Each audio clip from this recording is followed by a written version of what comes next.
अस्सलामुअलैकुम।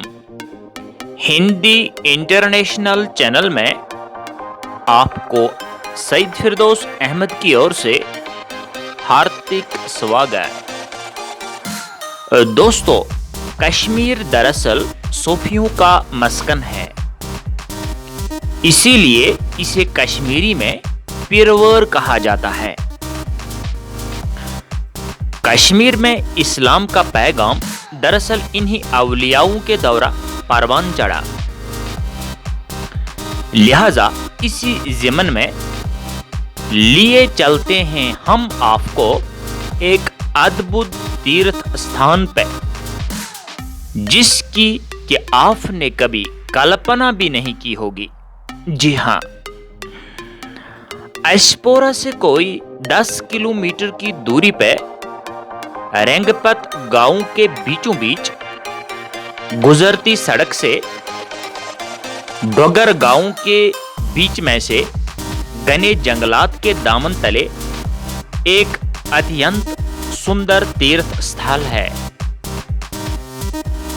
जो कि सैयद मेवान शाह कलंदर साहब रहमतुल्लाह अलैह की है, जो कि पाकिस्तान मुल्तान के निवासी थे और जो कि दीनी और रूहानी इल्म से मालामाल थे।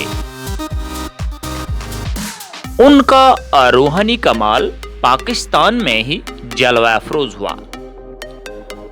दोस्तों, ये जियारत जो कि आप इस वीडियो में देख रहे हैं, ये दरअसल शाह कलंदर रहमतुल्लाह अलैह और उनके चेले मोची साहब रहमतुल्लाह अलैह की है।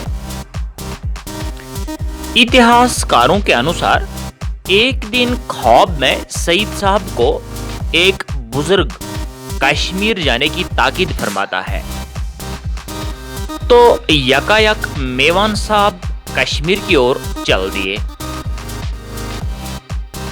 सईद साहब कश्मीर में एक जाहिद, पाक दामन और मेहनती जूते बनाने वाले यानी मोची साहब, जो कि प्रूंज जम्मू का निवासी था और जो कि बूट पॉलिश का काम कारगिल में करता था, से जा मिले। मोची साहब was told by his first guide that after his migration to another world, another Piri Rahbar is coming for him. The same happened. After a long wait of 12 years, when Shah Qalandar Sahab reached there, he met Mochi Sahab, and in this way, Shah Qalandar Sahab made Mochi Sahab his servitor. In the Kashmir Valley, both Mochi Sahab and Shah Qalandar Sahab roamed around many places and worshipped sincerely to Almighty Allah. At last, both reached Rafiabad and एशपोरा। मित्रों, इस बुजुर्ग के साथ एक चमत्कारी वाकया जुड़ा है।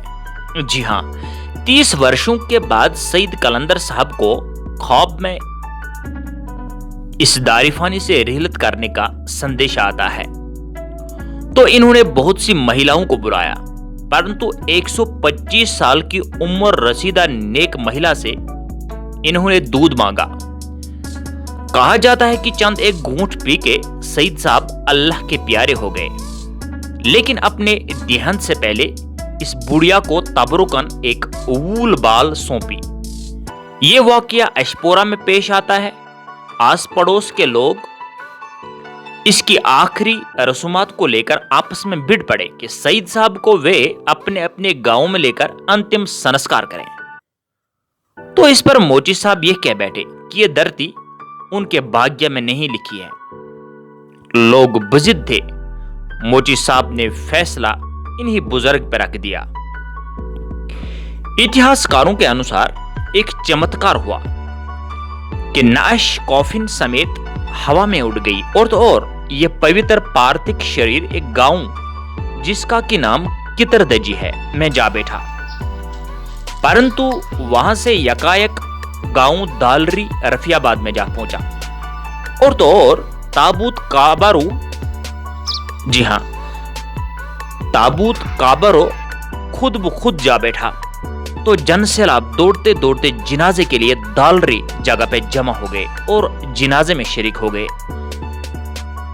इन दिस वे पीर साहब was buried. Qalandar Shah was bestowed the land of Dalri. After some months, Mochi Sahab appointed Mahabbat Shah Sahab as his servitor or rishi, and he asserted Mahabbat Shah Sahab to take care of this holy place and worship only one Almighty Allah. Mahabbat Shah was making every possible arrangements for Mochi Sahab. केवल 6 महीने के बाद मोची साहब का भी देहांत हो गया और शाह खानदान को इस जियारत की बागडोर संभालने का अधिकार दिया गया, यानी जायरों की खातिरदारी करना। बादशाह कुतुब शाह, इसके पुत्र अहमद शाह इसके खादिम बने या इस जियारत की देखरेख की बागडोर संभाले। परंतु आजकल गुलाम नबी शाह साहब और बरकत अली शाह साहब इस जियारत के ऋषि और निगरां हैं। आपको आज का हमारा ये सफर कैसा लगा? अपनी प्रतिक्रिया दीजिए और हमारी चैनल को सब्सक्राइब कीजिए। आपका हमारे साथ बने रहने के लिए बहुत बहुत धन्यवाद। अस्सलाम वालेकुम।